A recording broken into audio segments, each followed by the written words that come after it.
రాజు అనే సింహం ఉండే అడవిలో ఒకరోజు ఘోరమైన ఎండ బీభత్సం సృష్టించింది. నదులు ఎండిపోయాయి. ఆహారం దొరకడం కష్టమైంది.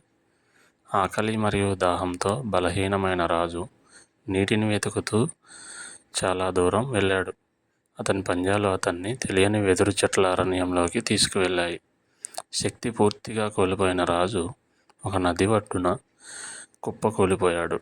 ఒకప్పుడు గర్జించిన అతని శబ్దం ఇప్పుడు కేవలం ఓ మృదువైన గొంతుగా మారింది. ఆ సమయంలో రాము ఆ బలహీనమైన గర్జనను విన్నాడు.